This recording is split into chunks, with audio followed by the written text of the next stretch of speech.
Like, that's no, so... like, I can't believe it happened. Like, we can't let anyone find out Nah. about that. So everyone here thinks that I am deaf and dumb, but really the truth is I'm not. I spend my time here observing and listening to the other people, and nobody knows about it. Let's have a good start to this Monday. AIDS, go shave Brandon. Where did Brandon go? Where was he? He was just right here.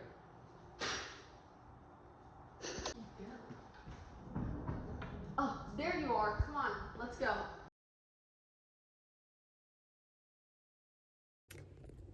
In this place, I have to deal with a lot of things, but the worst of them is probably the fog that I experience. When the staff here tries to give me different medications or electroshock therapy, I go into this state where reality becomes unclear and all I can experience is this fog everywhere around me. And it just kind of makes things pretty hard here. It just makes me feel like I'm invisible and I'm small.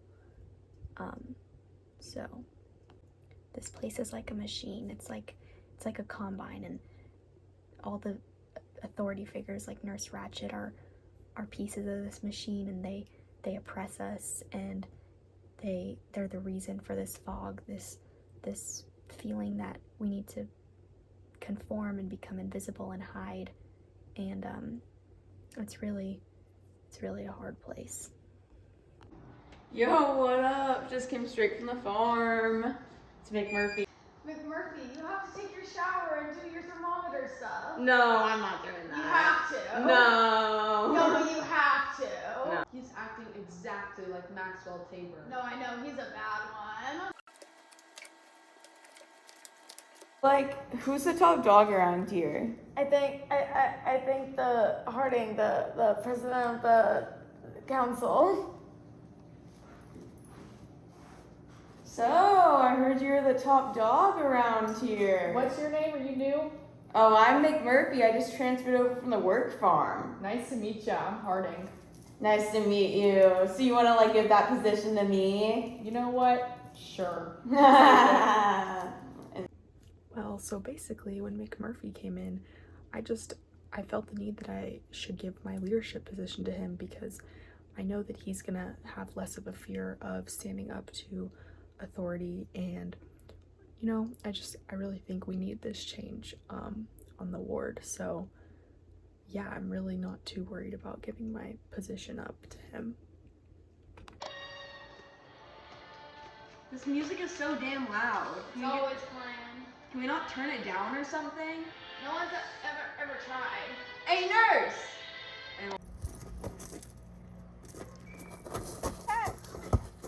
God damn it. Catch the ball! Brandon needs to do something where he's gonna lose this game for us. Like, I know he's not deaf and dumb. I saw him react to something earlier, so he needs to do something. He's so tall. He needs to win this game. I really think basketball is good for our group. I think it gives us kind of a sense of normalcy here in the ward, and I think also it helps kind of boost our morale and our spirits. Okay, we're gonna start this meeting today talking about what we went over on Friday. Harding, I've heard some things about you speaking about your relationship with your wife. Yeah, he can't get it up for his wife. You have no room to talk. You're in here for sleeping with a 15-year-old. She was 17 and it was consensual. And I have your folder here, and there's a note from the doctor here saying that you've been faking being insane. Does this look like a sane man to you? Harding, so I have a question for you. Why can't you please your wife? I mean, I don't know. I really don't know. Are you sure she's not cheating? I hope not. Are these meetings always like this? Like what? A pecking party? Y'all are just tearing into Harding. Just start voting on stuff. Like what? Anything. Just vote. It'll make something happen. And laugh. It was so crazy that I came here and no one was laughing. We can use that as a weapon against women and their power. McMurphy, the only weapon we have against women is sex, and Nurse Ratched is so icy that we couldn't even use it against her. We'll see. Well, if you haven't figured it out by now, I'm gay. I can't please my wife, as it is made very clear in these group meetings where everyone just kind of seems to pick on each other, and the toxic environment in the mental institution is really, really exposed in these meetings. That meeting was pretty crazy. They just tore into Harding the whole time, so I don't really know if they're going to be like that always, but I think I'm just going to organize a fishing trip instead, but pocket the money and don't tell everybody. Guys, this is Candy. She's gonna be joining us today.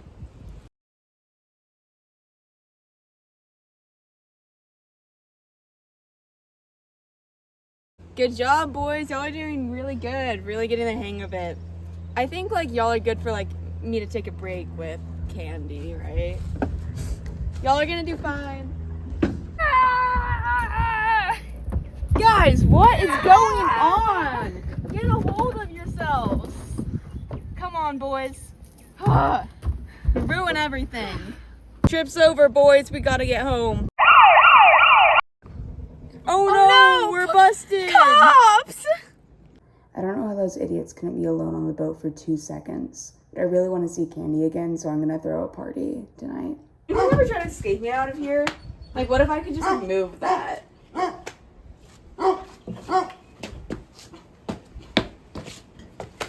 Well, at least I tried. You having fun, Billy? You know it, man. Like, I see you've been looking at Candy all night. Like, I mean, how could you not? like, oh, like, do you want to ask her out? Like, I can help you with that. But I'm scared. Don't worry, I'll hook you up. Thanks, man. How do you feel about getting my boy Billy tonight? I mean, yeah, sure. Okay, go over there. Wait in that room. Oh, okay. Billy! What? Don't worry, I got Candy. She totally wants you, bro. Oh, man, thank you, man. Yeah, go in there. Over here. Let's party! Come on, Bromden.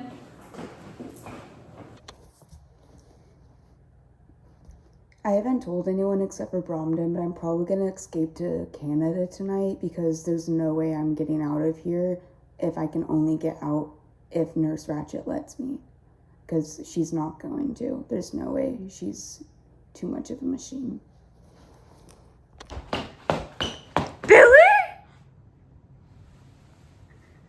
Billy, what have you done? I didn't do I anything. know what you did. I didn't. Go back to your room. Your mom will be hearing about this. Please don't tell my mom. I'm getting in contact Please don't with tell her. my mom. You can't tell my mom.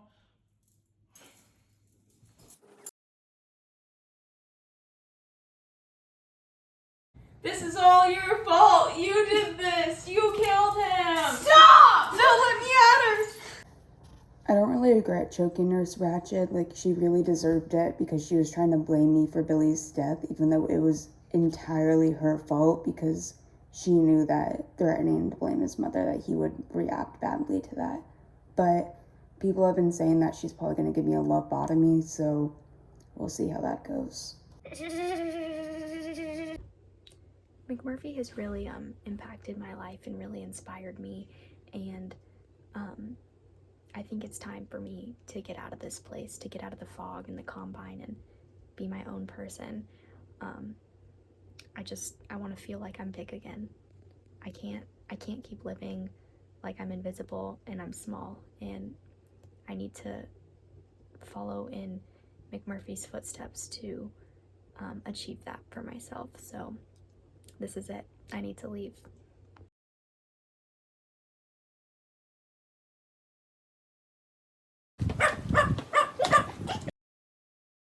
Okay, so Bromden's character is really important to the idea of the novel, that anybody who is a victim of oppression, who has lost their identity, is able to kind of transform from that and ultimately break free of that oppression with finding their own identity again. Max Tabor was a very rebellious patient. He spent most of his time misbehaving in the ward and not doing what he was supposed to. He then finds his end being electroshock therapy, where he's then released from the ward. And as McMurphy enters the ward, Nurse Ratched is reminded of Max and the things that he used to do and the way that he used to act. And then McMurphy soon finds the same fate as Max with the electroshock therapy and just not being a real person anymore. And it just shows that, like, the punishments were very harsh in the ward and that misbehavior was not taken lightly, and that Nurse Ratched held a lot of power in the ward and that she could kind of do whatever she wanted without getting punishments herself. She just used that electroshock therapy and the physical punishments to make herself feel better and uplift herself into a more powerful. I'm Ken Kesey, and I'm the author of One Flew Over the Cuckoo's Nest, and I'm also the producer of this show because I refused to watch the movie adaptation because I didn't agree with it, so I decided I'd make my own. But I'm going to start with some of, like, the things that, like, influenced my work on this novel. Obviously, it's about a group of people in a psych ward, and McMurphy comes in, he challenges all these ideas and all these different characters, really going into, like, what it means to be insane versus sane, and, like, how people with mental health problems were treated during this time. And this really started, I worked in a mental hospital when I was younger, and I got to really see, like, everything that goes on there, and I really got a direct exposure to how those patients were treated, especially being in the 1950s, 1960s. There was a lot more stigma on mental health during that time, so people were not treated right. They were very dehumanized, and that's really what led to, like, my critical view of mental health institutions, and which is why I wanted to make this book, to show how those mental institutions really affected people. Nurse Ratched's character is a really good representation of how mental institutions dehumanize patients during this time. She was very oppressive, dehumanizing, and she did this by over-medicating them, playing loud music, and meetings she would berate them to make them feel little, especially with Harding, and his homosexuality, making him feel like an outcast in the world, which is why he, even though he technically doesn't have a mental disorder, was committed himself to the institution because he felt like such an outsider in society. I also experimented in college with psychoactive drugs like LSD, and I did this through an experiment through my college, but this led me to join the 60s counterculture movement, and that's where we had a lot of new ideas, and it was about rebelling against authority and, like, oppressive, or things that are oppressing society, and that really delved into the novel's themes of, like, personal autonomy versus authoritarianism, which is shown in the character of McMurphy and all of the things that he does to counteract Nurse Ratched's oppressiveness, such as, like, the fishing trip, gambling ring, sneaking the strippers into the party, and McMurphy really serves as, like, a guiding, like, voice for the people that are in the Combine. He shows them that you can stand up against this authority, and it's what finally, like, gets everyone to leave. The control scene is also another really important aspect of the novel. The control panel, it's obviously a really heavy object that no one can move, and it could be a way of escaping. And that control panel is a representation of the control that Nurse Ratched and society has over the patients, and is a reference to the machine and the Combine in general, and of the ideas of oppressiveness that it brings. I wanted to include the scene of the meeting because it obviously shows the dynamics of the patients in the ward, but also because of McMurphy's line where he stands up and says, "Does this look like a sane man to you?" Because it ties into the novel's themes of what it means to be insane versus sane, and it really makes the reader think of what does being insane look like, and if there actually is, like, something where you can look at a person and see if they're insane. And some of the patients weren't insane. McMurphy, it was speculated that he was just pretending to get out of the work farm. Harding was sane in the mind. He was just a homosexual who felt so put down and oppressed by society that he felt the need to be there, and, like, he couldn't be anywhere else. And then Bromden was forced to be there because he was a Native American, and they took away his home and made him be there. And eventually, some of these people, these voluntary or involuntary commits, they do end up leaving, and that is because of McMurphy and all of the ideas that he gave them throughout the novel, all the rebellious things he did against Nurse Ratched, and then ultimately at the end he does get lobotomized and turned into kind of just nothing. And instead of letting all the patients see him like this and for all of his ideas to go away, Bromden decides to kill him before, so that, or kill him after the lobotomy and before the patients see him, so that his ideas can carry on and live through them. And this inspires people to all check out of the ward and eventually be able to leave the Combine and go back to society.